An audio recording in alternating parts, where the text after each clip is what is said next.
जी सलाम पर इस वक्त आप देख रहे हैं कश्मीर एक्सप्रेस। राम माधव के पाकिस्तान कनेक्शन वाले बयान को उमर अब्दुल्ला ने आड़े हाथों लिया है।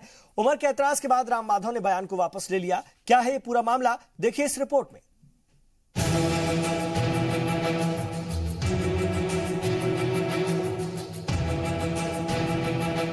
जम्मू कश्मीर की सर्द सियासत को मजीद गर्म करने के लिए पाकिस्तान ने एंट्री कर ली है। एक दूसरे की शदीद मुखालिफ मानी जाने वाली पीडीपी और नेशनल कॉन्फ्रेंस के करीब आने में बीजेपी ने पाकिस्तान का अहम किरदार बताया है। बीजेपी के जनरल सेक्रेटरी राम माधव ने पीडीपी, एनसी और कांग्रेस के सियासी इत्तेहाद को बॉर्डर पार की हिदायत का नतीजा करार दिया। यही नहीं, उन्होंने पीडीपी और नेशनल कॉन्फ्रेंस के जरिए लोकल बॉडी इलेक्शन के बायकॉट के फैसले में भी पाकिस्तान का दखल बताया। गवर्नर ने राज्य में लोकतांत्रिक व्यवस्था को चालू रखने का पूरा कोशिश किया, पर उसके विरोध में ये दो पार्टियां काम किए थे। लोकल बॉडी इलेक्शंस के समय कन्वेंशन तोड़कर गवर्नर महबूबा मुफ्ती के घर चले गए। गवर्नर्स पॉलिटिशियंस के घर जाते नहीं है, फिर भी गए। क्यों? उनको एंकरेज करें कि ताकि वो आके लोकल बॉडी इलेक्शंस पे भाग लिए, फिर भी उन्होंने भाग नहीं लिया। तो अब एक जम्मू विरोधी गठबंधन खड़ा कर दो, और जैसा लोकल बॉडी इलेक्शंस में आपको बॉर्डर के उस पास से इंस्ट्रक्शन आया कि पार्टिसिपेट मत करो, आपने बॉयकॉट किया। अब इंस्ट्रक्शन शायद आया होगा कि नहीं नहीं नहीं सरकार बनाओ, सरकार बनाने के चक्कर में जा रहे हैं। वहीं राम माधव की जानिब से दिए गए बयान पर नेशनल कॉन्फ्रेंस के नायब सदर उमर अब्दुल्ला ने शदीद रद्द अमल का इजहार किया। उमर अब्दुल्ला ने राम माधव को चैलेंज किया कि वो अपने इल्जामात को साबित करे। उन्होंने कहा कि रॉ, आईबी और एनआईए सब कुछ तो तुम्हारे पास है, तो इतनी हिम्मत दिखाओ कि अवाम के सामने सबूत रख पाओ। या तो इल्जाम साबित करो या फिर माफी मांगो। शूट और स्कूट की सियासत मत करो। वो उस वर्कर का बेटा जानता है, उस वर्कर की बेटी जानती है, जिसके आंसू आज तक पहुंचे नहीं गए। आप हमें कहते हो कि हम पाकिस्तान के इशारों पे नाचते हैं? अगर हिम्मत है राम माधव साहब, आप अपनी जो सबूत आपके पास है वो सबूत लेके लोगों की अदालत में आ जाइए। हम भी देखते हैं आप कहां पे खड़े हैं। ये बुजदली की सियासत आप मत करिए। बहुत देखा हमने आप जैसे लोग, शूट एंड स्कूट की सियासत। आप आते हो, इल्जाम लगाते हो और पतली गली से खिसक जाते हो। हिम्मत है सबूत लेके आइए, नहीं तो माफी मांगिए। लोग देखेंगे आप में कितना दम है। अगर आप में इतनी हिम्मत है इल्जाम लगाने की, तो सबूत देने की भी आप में इतनी हिम्मत होनी चाहिए। हालांकि उमर अब्दुल्ला के चैलेंज के बाद राम माधव ने अपने बयान से यू टर्न ले लिया। उन्होंने ट्वीट कर कहा कि परेशान न हो उमर अब्दुल्ला, आपकी हुब्बुल वतनी पर सवाल कायम नहीं कर रहा हूं, लेकिन नेशनल कॉन्फ्रेंस और पीडीपी के दरमियान जोश मारती मोहब्बत और हुकूमत बनाने की जल्दबाजी के सबब कई शुकूक पैदा हुए और सियासी तबसरा आया, आपको तकलीफ पहुंचाने के लिए नहीं। बहरहाल सर्द वादी में गर्म सियासत का दौर शुरू हो चुका है। असेंबली तहलील होने के बाद हुकूमत बनने के तमाम इम्कानात खत्म हो चुके हैं। अब नए सिरे से इंतखाबात होने के बाद ही हुकूमत साजी का अमल मुमकिन हो सकेगा। लेकिन देखने वाली बात यह होगी कि पाकिस्तान की एंट्री से बीजेपी को सियासी फायदा पहुंचेगा या नुकसान। जी सलाम के लिए ब्यूरो रिपोर्ट के साथ रहबर हसनैन। सरकार को लेकर चल रही खींचतान के बीच कश्मीर वैली में अलगाववादियों या अलहदगी पसंदों की हड़ताल और इंतजामिया के जरिए लगाई गई पाबंदियों का असर देखने को मिला। आम जिंदगी पर असर पड़ा। आपको बता दें कि इंतजामिया ने लॉ एंड ऑर्डर बनाए रखने के लिए श्रीनगर में कुछ जगहों पर पाबंदी लगाई हुई है, जिनमें 7 थाना इलाकों को शामिल किया गया है। रैनावारी, सफाकत दल, नौहट्टा, खानियार और एमआरगंज पुलिस थाना इलाकों में सख्त पाबंदियां नाफिज हैं, जबकि मैसूमा और कराल खुर्द इलाकों में फौरी तौर पर पाबंदियां लगाई गई हैं। सोपोर के वॉटलैब इलाके में आरएंडबी और पीएचई महकमे की अनदेखी के चलते पाइपलाइन फट गई।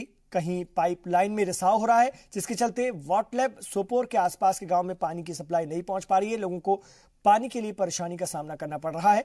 मकामी लोगों की माने तो पिछले 2 महीने से इनके इलाके में पाइपलाइन में लीकेज हो रहा है, लेकिन शिकायत करने के बाद भी पीएचई महकमे ने पाइपलाइन को दुरुस्त करने में दिलचस्पी नहीं दिखाई। पीएचई महकमे के अफसरान जल्द ही पाइपलाइन दुरुस्त कर पानी की सप्लाई ठीक किए जाने की बात कह रहे हैं। एक्चुअली मैं बार बार इनके पास गया, कल भी गया, परसों भी, रोज रोज मैं इनके पास जाता हूं, उनको बोलता हूं भाई ये पाइपलाइन का कुछ तदारा करो। आज तक इन्होंने कुछ नहीं किया सर। आज ये पाइपलाइन अचानक फट गई और इसका पानी मकानों के अंदर घुस गया सर। अब मैं ये रिक्वेस्ट करता हूं कि सर हमारे मकानों की जिम्मेदार अगर ये पीएचई वाले रहेंगे, या तो इस पाइपलाइन को शिफ्ट करो या हमारे मकानों की जिम्मेदारी रखो। किश्तवाड़ के गणेश नगर में एक रिटायर्ड सब इंस्पेक्टर पर 34 साल की अपनी बहू का कत्ल करने का इल्जाम लगा है। पुलिस ने 75 साल के retired sub inspector Chunni Lal को गिरफ्तार करके उसका लाइसेंसी हथियार बरामद कर लिया है। पुलिस तफ्तीश के मुताबिक वारदात को 21 और 22 नवंबर की देर रात उस वक्त अंजाम दिया गया जब गांव के लोग सो रहे थे। वारदात की खबर लगते ही इलाके में हड़कंप मच गया। खबर लगते ही मकामी पुलिस मौके पर पहुंची और लाश को कब्जे में लेकर पोस्टमार्टम कराया, जिसके बाद लाश को घर वालों के सुपुर्द किया गया। पुलिस अफसरान के मुताबिक वारदात की वजह घरेलू झगड़ा बताया जा रहा है। गांव में किसी शादी में मुलजिम को दावत नहीं दी गई थी, जिससे वो नाराज था और उसने अपनी बहू विनीता देवी का कत्ल कर दिया। बहू का नाम विनीता देवी है। वो विनीता देवी वाइफ ऑफ अशोक कुमार, और जो मारने वाला है वो चुन्नी लाल है, पोछाल का, गणेश नगर का। ये रिटायर्ड सब इंस्पेक्टर है। अभी इसकी उम्र लगभग 74 साल है। सर, कोई वेपन की रिकवरी है? हाँ, वेपन और एक्यूज्ड को हमारी पार्टी ने बड़ा अच्छा काम किया है और उसी समय एक्यूज्ड और वेपन दोनों हमारे पास है। आर्मी और मकामी बाशिंदों की जानिब से 70वां पुंछ लिंकअप डे बड़ी धूमधाम से मनाया गया। इस मौके पर आर्मी अफसरान ने पुंछ को भारत का अहम हिस्सा बनाने के लिए जान गंवाने वाले जवानों को खिराज अकीदत पेश की और नमन साइट पर गुलपोशी की गई। इस मौके पर स्कूली बच्चों और आर्मी जवानों ने कई तरह के प्रोग्राम पेश किए। इस मौके पर लेफ्टिनेंट जनरल परमजीत सिंह बतौर मेहमान खुसूसी शामिल हुए। इनके अलावा आर्मी के कई अफसरान पहुंचे हुए थे और लेफ्टिनेंट जनरल परमजीत सिंह ने 22 नवंबर 1948 को पुंछ को भारत के लिंकअप किए जाने पर रोशनी डाली। उन्होंने कहा कि इसके बाद से ही हर साल पुंछ लिंकअप डे मनाया जाता है।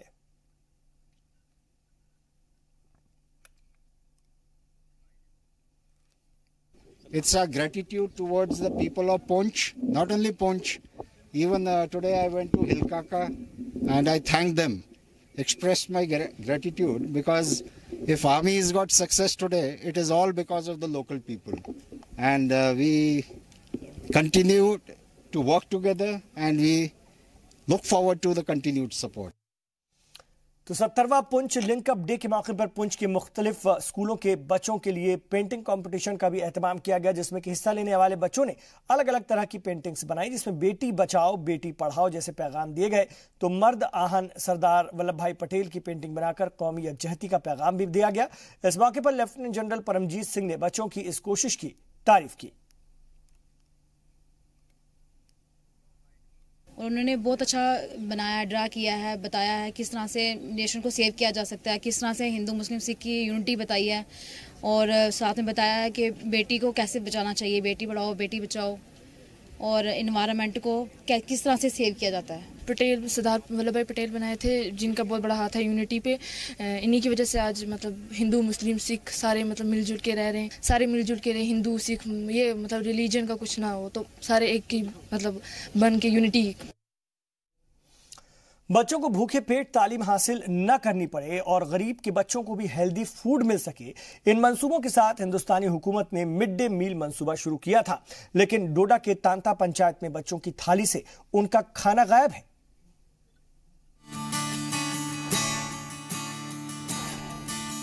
हर तबके के बच्चे तालीम हासिल कर सकें और उन्हें भूखे पेट पढ़ाई करने के लिए मजबूर न होना पड़े, इसके लिए सरकार ने मिड डे मील मंसूबे की शुरुआत की। लेकिन डोडा के ताता पंचायत के 6 में से 5 स्कूलों में कई महीनों से बच्चों की थाली सूनी है। हमें दिन का खाना बच्चों को नहीं मिलता है, इसलिए गवर्नमेंट ने अच्छी स्कीम निकाली थी हमारे लिए कि हमें स्कूल में ही खाना मिलता था इनको। लेकिन तब से हमारे बच्चों को बहुत प्रॉब्लम आ रही है जब से ये मिड डे मील इस स्कूल में नहीं मिलता है। सर, वहाँ पर भी मिड डे मील बच्चों को नहीं मिल रहा सर। पंचायत में सर 6 स्कूल हमारी पंचायत में सर, खाली एक वाहिद स्कूल हमारा हाई स्कूल टांटा है सर, वहाँ पर बच्चों को मिड डे मील मिल रहा है सर। बाकी जो 5 स्कूल रहे सर बाद पंचायत में सर, 5 स्कूल में सर कहीं यानी कि मिड डे मील बच्चों को नहीं मिल रहा है सर। बच्चों को खाना न मिलने की बात पर वालिदैन ने नाराजगी का इजहार किया। इससे ज्यादा वो कर भी क्या सकते हैं। यहाँ कुछ मिला नहीं, उसको पूरा साल हो गया है, खाना पीना कुछ नहीं मिला है। हर स्कूल में हम सुनते हैं मिलती हैं बच्चों को, यहाँ नहीं मिला आज तक कुछ नहीं उनको। तो हम अर्ज करते हैं कि यहाँ आना चाहिए कोई इनसे बात करेंगे टीचर से। गवर्नमेंट प्राइमरी स्कूल वानीपोरा में मौजूद इकलौते असातिजा ने माना कि मार्च से बच्चों को मिड डे मील नहीं दिया गया। साथ ही उन्होंने कहा कि स्कूल में कुक न होने की वजह से बच्चों को दोपहर का खाना नहीं दिया जा रहा है। जनाब यहाँ पे मिड डे मील मिल रहा था, लेकिन इस साल 2018 मार्च से आज तक कोई मिड डे मील नहीं मिला यहाँ पे, क्योंकि हमारे यहाँ पे कुक साहब था, उन्होंने कहीं रिजाइन दिया हमारे हेडमास्टर के साथ। स्कूल में कुक नहीं है ये तो असातिजा ने फरमा दिया, लेकिन मार्च से लेकर अभी तक कुक की तकरीर क्यों नहीं हुई, इस पर ना तो असातिजा ने कुछ कहा और ना ही महकमे के किसी ओहदेदार ने। डोडा से राजा रहबर जमाल की रिपोर्ट, जी सलाम। तो कश्मीर एक्सप्रेस के शुमारे में फिलहाल इतना ही, लेकिन